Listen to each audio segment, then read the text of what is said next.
suis ravie de vous retrouver ici pour ce dialogue. C'est un dialogue ce soir autour de la bataille des ressources. Dialogue que je vais avoir avec vous, Sylvie Jeannot. Bonsoir. Bonsoir. Vous êtes la présidente de Dalkia. Dalkia, c'est 20 000 salariés dans le monde, 15 000 je crois en France. Vous êtes une filiale d'EDF, vous avez une double mission, celle d'accompagner les entreprises, les collectivités, mais pas seulement, dans les économies d'énergie, et vous œuvrez aussi à la valorisation des énergies renouvelables. Je voudrais qu'on pose peut-être un petit peu le débat avant d'entamer les questions. Moi j'ai le sentiment qu'on a réellement changé d'époque aujourd'hui. La révolution industrielle est derrière nous, les pratiques que nous avions tout simplement pris l'habitude d'avoir aussi, le charbon, le pétrole, les gaz, ces combustibles fossiles que nous avons utilisés, parfois sans compter, ont entraîné une augmentation des gaz à effet de serre et participent aujourd'hui au réchauffement clairement de la planète. L'exploitation des forêts, la raréfaction de l'eau, les ressources donc, ont également des conséquences sur nos activités et nous engagent à faire autrement et à le faire vite. On voit que la ligne est tracée, d'abord en 2015 avec les accords de Paris, et puis chaque année un petit peu plus. Je pense évidemment au rapport du GIEC et puis aux directions politiques, pas plus tard qu'en début de semaine, avec le discours d'Emmanuel Macron, qui l'a rappelé, dans la planification écologique, l'ambition est bien de réduire de moitié nos émissions, et ce, à l'horizon 2030. Alors dans cette bataille des ressources, depuis 2017, date à laquelle vous avez pris la tête de Dalkia, les lignes ont manifestement bougé sur ce sujet. Est-ce que vous avez le sentiment qu'il y a une prise de conscience qu'aujourd'hui, ce qu'on ne pensait pas avant, on sait que les ressources sont inépuisables ? Alors, il y a différentes natures de ressources et peut-être avant de répondre à cette question-là, je crois qu'il faut avoir en tête que la meilleure ressource est toujours celle qu'on ne consomme pas. Et donc, ça fait partie, vous avez parlé d'économie d'énergie, si on regarde l'énergie, mais c'est vrai sur l'ensemble des ressources qui seront plus rares, dès lors qu'on enclenche des changements de comportement, on peut être sobre et vertueux pour la planète. C'est important, hein, le plan de sobriété l'année dernière, on n'y croyait pas. Finalement, grâce à, alors c'est pas bien de dire de grâce à la crise en Ukraine parce que évidemment c'est pas un événement positif. On a réussi à changer de comportement, faire moins 12% de consommation. Là, je parle d'électricité. Moins 12%, c'est beaucoup. Et en parallèle, il n'y a pas eu de sujet de décroissance massive dont on parlait souvent quand on disait on va faire des économies. Ça, c'est un premier point. Sur l'ensemble des ressources, il y a différentes natures de ressources. Il y a des ressources renouvelables. Oui. Donc celles-ci, elles ne sont pas là, elles ne vont pas manquer. Et puis, il y a des ressources qui nous interpellent plus. Parce que la transition énergétique, c'est des choses nouvelles. On va y avoir des questions de stockage, il y a eu un plan batterie, donc on parle du lithium. Le changement climatique, c'est plus de sécheresse, on parle de l'eau. C'est aussi, la transition énergétique, c'est plus de bois énergie. On pourra y revenir, donc on se dit, bah tiens, comment on va gérer les forêts, comment on va gérer cette ressource-là si on en consomme plus. Donc il y a différents sujets à regarder et de différentes natures. Il y a des ressources qui sont peut-être plus en risque de manquer, puis d'autres qui sont là et qui seront toujours là. On parle aussi des métaux. Par exemple, l'électrification dans la transition énergétique pose la question du cuivre et de l'aluminium. La raison pour laquelle, d'ailleurs, le président de la République a annoncé un grand inventaire des ressources minières, par exemple, lundi. Alors, vous le disiez, quand on parle effectivement des ressources, il y a celles qu'on exploitait avant et qu'il va falloir progressivement cesser d'exploiter. Puis, il y a celles sur lesquelles on monte en puissance, si j'ose dire. L'eau, le vent, le soleil, la chaleur de la terre notamment. Ce sont ces ressources-là, entre autres, qui vont permettre de décélérer sur l'utilisation des énergies fossiles et d'accélérer justement sur les ENR.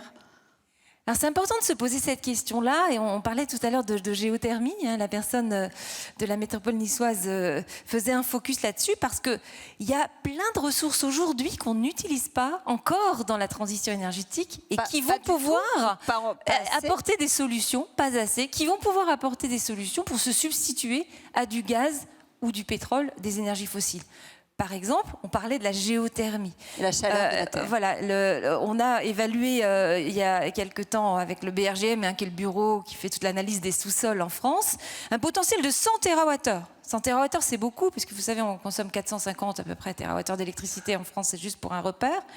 La géothermie, ça va être aller chercher des calories dans le sol, dans la terre. Dans l'eau notamment, dans l'eau qui se trouve sous terre. Alors, il y a de la géothermie profonde qu'on a peut-être en tête à 2000-3000 mètres. Ça, d'ailleurs, Dalca a été un des pionniers, par exemple, en Île-de-France. En Île-de-France, il y a une couche géologique intéressante pour aller chercher de l'eau à 70 degrés. L'Île-de-France, qui est d'ailleurs pionnière, une des régions pionnières en matière de géothermie. Absolument. Là, on va chercher de l'eau à 70 degrés et on la réinjecte dans des réseaux de chauffage urbain. Et à chaque fois qu'on raccorde des bâtiments au chauffage urbain, eh bien on substitue une chaudière gaz ou fioul.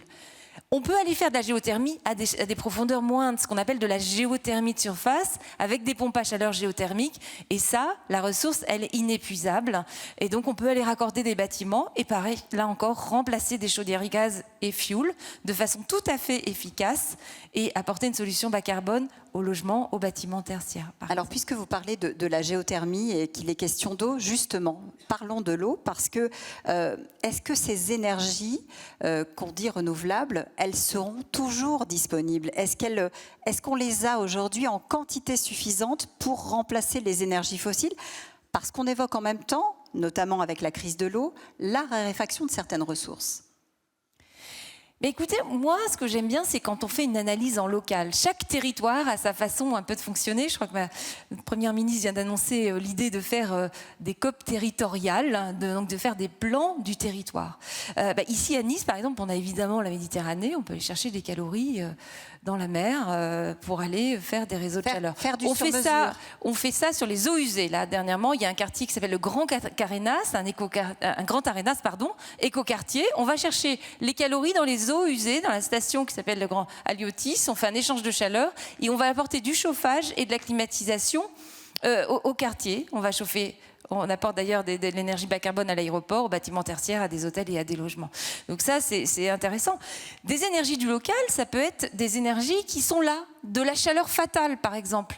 La chaleur fatale en France, on évalue à 16 TWh un potentiel de chaleur fatale à proximité de réseaux de chaleur. C'est-à-dire qu'on peut aller chercher, par exemple, de la chaleur sur un industriel, c'est-à-dire une fonderie, par exemple. On a démarré d'ailleurs chez Dalca à Dunkerque, puis à Charleville-Mézières, puis à Issoire. On va regarder des fonderies où il y a des industriels qui chauffent, qui ont des process qui chauffent. On récupère la chaleur et on va chauffer les habitants de la ville.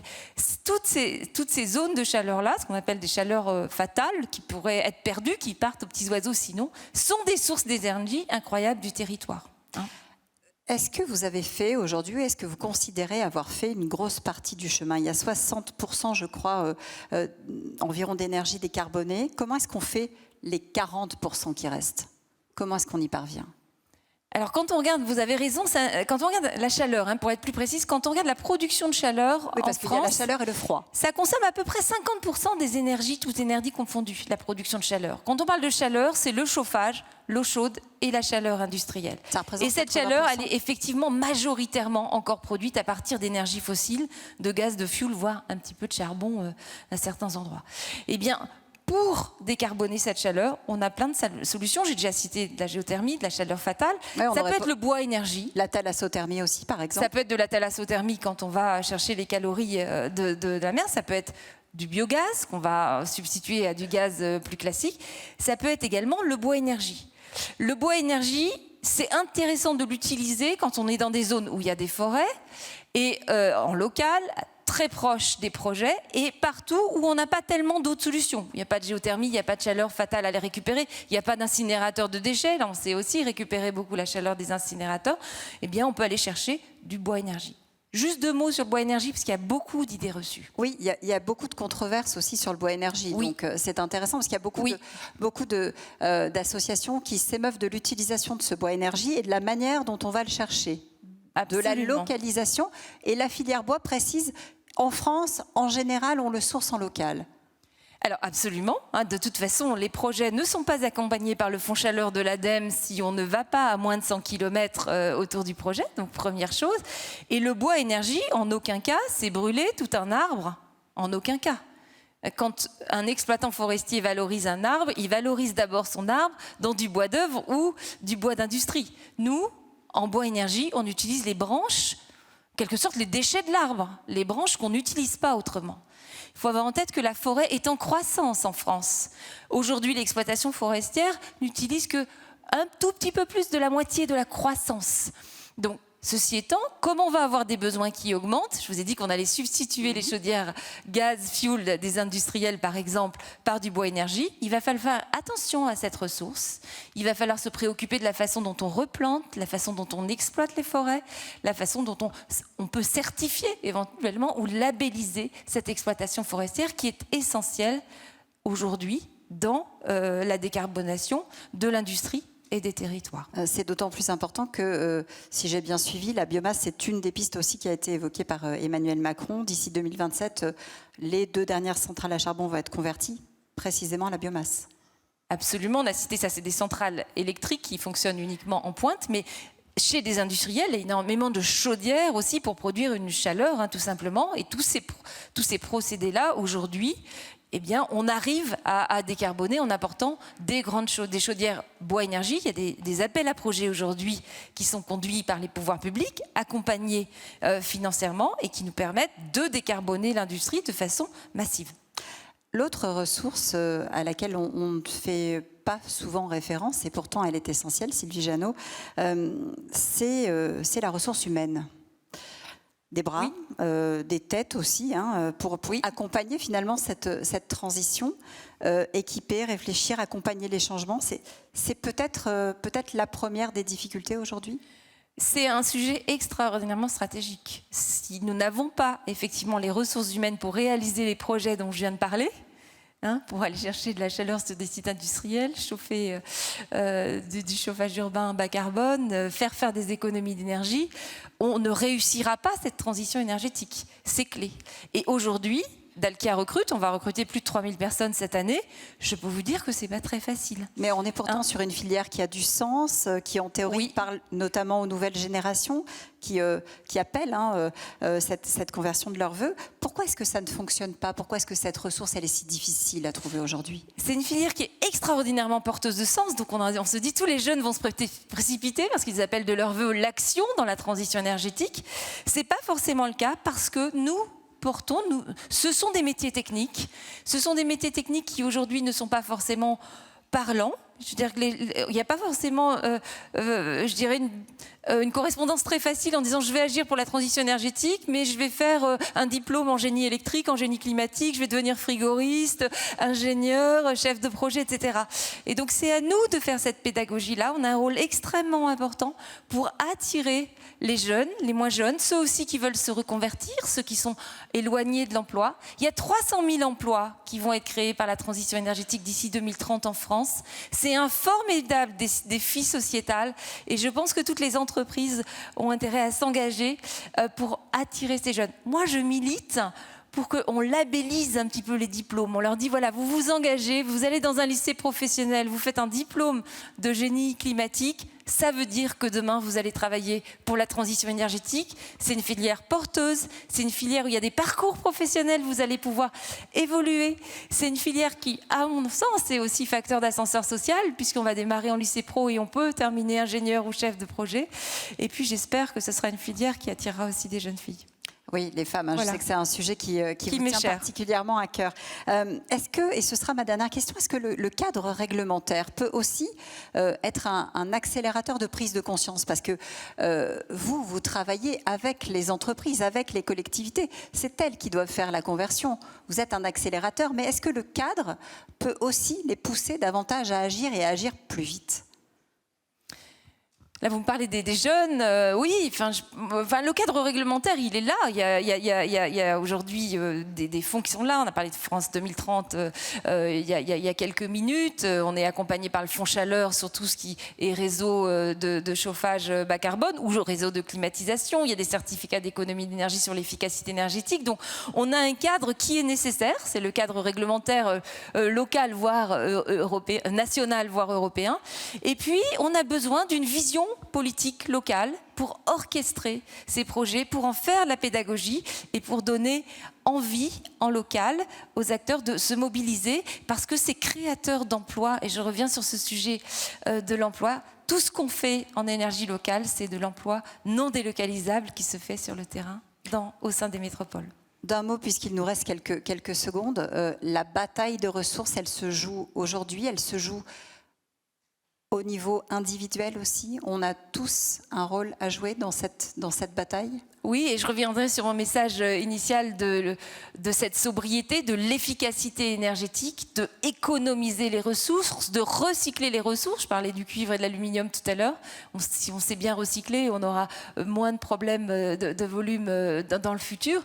Et donc ce sujet du comportement, de la transformation qui fait qu'on consomme différemment, on consomme moins et mieux, est majeur.